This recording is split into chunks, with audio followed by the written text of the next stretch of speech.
Rudi Setiawan dan Anda bergabung di Breaking News Kompas TV, saudara. Kami akan menginformasikan kepada Anda konferensi pers yang akan dilakukan oleh KPK yang saat ini yang hadir langsung adalah Ketua KPK Firly Bahuri setelah kemarin KPK melakukan OTT atau operasi tangkap tangan di Sorong, Papua Barat Daya.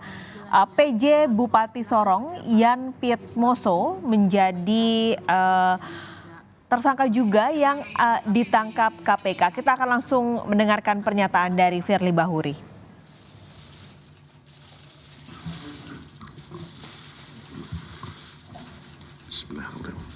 Assalamualaikum warahmatullahi wabarakatuh.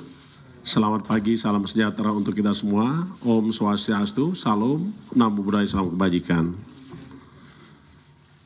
Yang saya hormati yang mewakili Ketua BPK, Pak Nyomanwara, Deputi Penindakan KPK, Bapak Rudi Setiawan, Kepala Biro Humas KPK, dan rekan-rekan wartawan, jurnalis, media cetak maupun elektronik, mainstream, dan segenap rekan-rekan semua yang hari ini hadir membersamai KPK.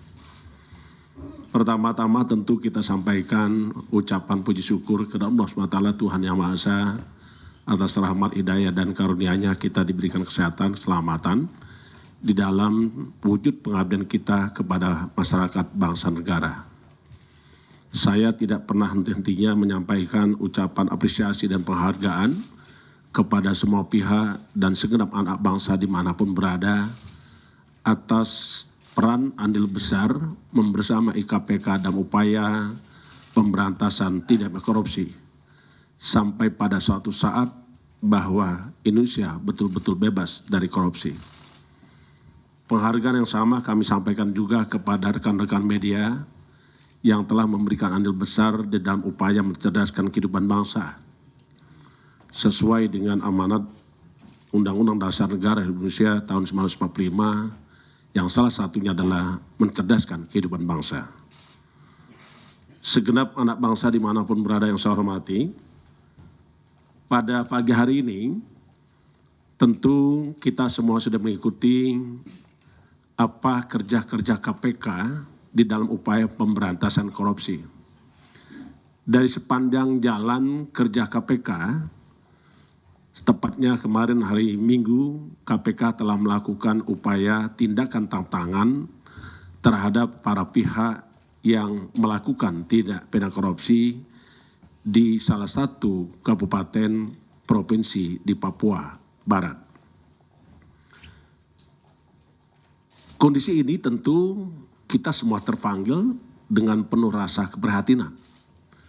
Kenapa saya sampaikan keprihatinan? Karena dari catatan KPK sejak tahun 2008 sampai dengan tahun 2023 telah dilakukan upaya tangkap tangan dan pemberantasan korupsi kepada kepala daerah yang ada di daerah Papua. Setidaknya ada 9 orang. 5 orang tersangka dilakukan penangkapan tahun 2008 sampai dengan tahun 2014. Selanjutnya tahun 2020 sampai tahun 2023 sebanyak 4 orang yang telah dilakukan tindakan hukum oleh KPK terhadap kepala daerah yang melakukan tindak pidana korupsi. Ya, mudah-mudahan hari ini pejabat Bupati Serang adalah merupakan yang terakhir karena ini adalah upaya kita untuk melakukan pembersihan negeri ini dari praktek-praktek korupsi. Ya, pejabat Bupati Sorong, ya, atas nama YPM. Rekan-rekan sekalian yang saya hormati, selanjutnya perkenankan saya untuk menyampaikan materi yang kita sampaikan pada pagi hari ini terkait dengan pengumuman dan menyampaikan uraian singkat terkait dengan tindak pidana korupsi berupa penerimaan hadiah atau janji berupa suap dalam rangka mengatur temuan pemeriksaan BPK di Kabupaten Sorong, Provinsi Papua Barat Daya. Selengkapnya sebagai berikut. Kami menyampaikan hasil-hasil kerja KPK terkait dengan kegiatan tangkap tangan dugaan tindak pidana korupsi berupa suap untuk mengkondisikan temuan pemeriksaan BPK di Kabupaten Sorong, Provinsi Papua Barat Daya. Dalam kegiatan tangkap tangan tersebut, KPK telah melakukan pengamanan terhadap 10 orang pada hari Minggu, tanggal 12 November 2003, yang dilakukan di 2 wilayah berbeda. Pertama, Kabupaten Sorong, dan kedua adalah wilayah Jakarta. Sebanyak 10 orang tersebut adalah sebagai berikut. Pertama, ES, Kepala BPKAD Kabupaten Sorong. Yang kedua adalah MS, Staf BPKAD Kabupaten Sorong. Yang ketiga adalah YPM, Pejabat Bupati Kabupaten Sorong. Keempat, AH, Kasub AUD BPK Provinsi Papua Barat. Kelima, DP, ASN BPK, Ketua Tim Pemeriksa. Yang keenam, DFD, ASN BPK, Anggota Tim Pemeriksa. Yang ketujuh, PLS, Kepala Perwakilan BPK Provinsi Papua Barat. Kedelapan, DM, Staf BPK Perwakilan Provinsi Papua Barat. Kesembilan, EP, Security BPK Perwakilan Provinsi Papua Barat. 10, FJ, Tenaga Ahli BPK. Adapun kronologis tangkap tangan sebagai berikut. Sebagai wujud respon atas adanya informasi dari masyarakat mengenai adanya dugaan penyerahan sejumlah uang pada penyelenggara negara atau yang mewakilinya terkait pengkondisian temuan hasil pemeriksaan BPK di Kabupaten Sorong, Provinsi Papua Barat Daya. Pada hari Minggu, 12 November 2003 yang lalu, tim KPK memperoleh informasi akurat terkait dengan penyerahan sejumlah uang dalam bentuk tunai dari YPM kepada AH, DP, dan DFD sebagai perwakilan PLS bertempat di salah satu hotel di kota Sorong. Tim KPK melakukan pembentukan 2 tim. Yang bertugas pertama adalah mengamankan YPM, ES, MS, AH, DP di Sorong. Sedangkan untuk PLS diamankan di Jakarta. Dari kegiatan tangkap tangan, tim KPK telah melakukan pengamanan berupa uang tunai sejumlah sekitar 1,8 miliar dan 1 buah jam tangan merek Rolex yang merupakan hasil kejahatan. Selanjutnya para pihak yang diamankan beserta barang bukti dibawa ke gedung Merah Putih KPK untuk dilakukan pemeriksaan lebih lanjut secara intensif. Dengan adanya kepercayaan masyarakat yang melaporkan kepada KPK terkait dengan adanya dugaan tindak pidana korupsi dengan dilengkapi informasi dan bahan yang valid, dipercaya, KPK melakukan pengumpulan tambahan berbagai informasi dan keterangan lanjutan hingga berproses pada tahap penyelidikan dalam upaya menemukan adanya suatu peristiwa pidana untuk mendapatkan bukti permulaan yang cukup guna ditentukan untuk dinaikkan kepada tahap penyidikan. Selanjutnya KPK meningkatkan status perkara tersebut ke tahap penyidikan dengan menetapkan dan mengumumkan para tersangka sebagai berikut. Pertama, YPM, Pejabat Bupati Sorong. Yang kedua, ES, Kepala BPKAD Kabupaten Sorong. MS, Staf BPKAD Kabupaten Sorong. 4, PLS sebagai Kepala Perwakilan BPK Provinsi Papua Barat. Kelima, AH, Kasub AUD BPK Provinsi Papua Barat. Keenam, DP, Ketua Tim Pemeriksa. Adapun konstruksi perkara sebagai berikut. Berdasarkan kewenangan BPK RI di dalam undang-undang yang diantaranya berkewajiban untuk melakukan pemeriksaan laporan keuangan di seluruh pemerintah daerah dan salah satunya di Provinsi baru, DOB baru, Daerah Otonomi Baru, Papua Barat Daya. Kita tahu bahwa di Papua sekarang ada 4 DOB baru. Sebagai tindak lanjutnya, salah satu pimpinan BPK menerbitkan surat tugas untuk melakukan pemeriksaan dengan tujuan tertentu, PDTT, yang lingkup pemeriksaannya di luar keuangan dan pemeriksaan kinerja. Rekan-rekan wartawan dan jurnalis yang saya hormati, saya lanjutkan.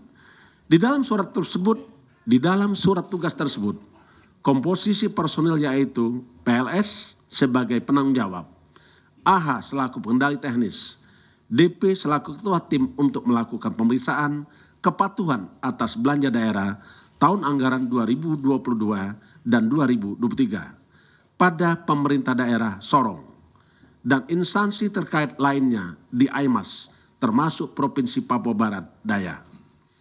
Dari hasil temuan pemeriksaan PDTT di Provinsi Papua Barat Daya, khususnya di Kabupaten Sorong, diperoleh adanya beberapa laporan keuangan yang tidak dapat dipertanggungjawabkan. Atas temuan dimaksud, pada bulan Agustus 2023, kita mulai terjalin rangkaian komunikasi antara ES dan MS sebagai representasi dari YPM dengan AH dan DP yang juga merupakan representasi dari PLS. Adapun rangkaian komunikasi tersebut diantaranya pemberian sejumlah uang agar temuan dari tim pemeriksa BPK menjadi tidak ada atau ditiadakan. Terkait teknis penyerahan uang dilakukan secara bertahap dengan lokasi yang berpindah-pindah, diantaranya di hotel yang ada di Kota Sorong. Secara bergantian, ES dan MS menyerahkan uang kepada AH dan DP. Setiap penyerahan uang pada AH dan DP selalu dilaporkan oleh ES dan MS pada YPM. Begitupun saudara AH dan DP juga menyampaikan laporan sekaligus menyerahkan uang tersebut kepada PLS. Istilah yang ditemukan dan dipahami di dalam dugaan tindak korupsi berupa penyerahan uang tersebut yaitu titipan. Sebagai bukti permulaan, uang yang diserahkan YPM melalui ES dan MS kepada PLS, AH dan DP sejumlah uang tunai 940 juta dan 1 buah jam tangan merek Rolex. Sedangkan penerimaan PLS bersama-sama AH dan DP yang juga sebagai bukti permulaan sejumlah sekitar 1,8 miliar rupiah. Terkait dengan besaran yang diberikan maupun diterima para tersangka, tim penyidik masih terus melakukan pendalaman dan tentunya akan dikembangkan dalam proses penyidikan. Untuk kepentingan penyidikan, penyidik melakukan penahanan terhadap tersangka selama 20 hari, terhitung mulai tanggal 14 November 2003 sampai dengan 3 Desember 2023 di Rumah Tahanan Negara KPK. Tersangka YPM, ES, dan MS sebagai pemberi disangkakan melanggar pasal 5 ayat 1, huruf A atau huruf B, atau pasal 13 Undang-Undang 31 tahun 1999 tentang pemberantasan tindak pidana korupsi sebagaimana telah diubah dengan Undang-Undang nomor 20 tahun 2001 tentang perubahan atas Undang-Undang 31 tahun 1999 tentang pemberantasan tindak pidana korupsi yonto pasal 55 ayat 1 ke 1 Kitab Undang-Undang Hukum Pidana. Sedangkan terhadap saudara PLS, AH dan DP sebagai pihak penerima disangkakan melanggar pasal 12 huruf A atau B kecil atau pasal 11 Undang-Undang nomor 31 tahun 99 tentang pemberantasan tindak pidana korupsi sebagaimana telah diubah dengan Undang-Undang nomor 20 tahun 2001 tentang perubahan atas Undang-Undang 31 tahun 99 tentang pemberantasan tindak pidana korupsi yonto pasal 55 ayat 1 ke 1 KUHP. Demikian yang kami ingin sampaikan. Kami sampaikan kepada rekan-rekan semua dan kami terus melakukan upaya-upaya pemberantasan korupsi. Tidak hanya dengan melalui penindakan, KPK juga telah melakukan upaya-upaya pencegahan, di antaranya melalui pendekatan pendidikan politik cerdas dan berintegritas. Seluruh pejabat kepala daerah, baik gubernur, wali kota, bupati, juga telah mengikuti pendidikan latihan terkait dengan PATKU integritas. KPK juga terus menanamkan nilai-nilai untuk budaya anti korupsi kepada seluruh calon legislatif, termasuk juga para partai politik dan pengurus partai politik, termasuk juga kader partai politik. Hari ini kita akan mendekati masa pelaksanaan demokrasi kita, yaitu pemilihan legislatif dan presiden. Tentulah KPK masih terus berupaya untuk membersihkan Indonesia dari politik praktis terkait dengan korupsi di bidang politik. Saya kira demikian yang kami ingin sampaikan. Selanjutnya saya kembalikan kepada Kepala Biro Humas. Terima kasih. Saya akhiri. Wassalamualaikum warahmatullahi wabarakatuh.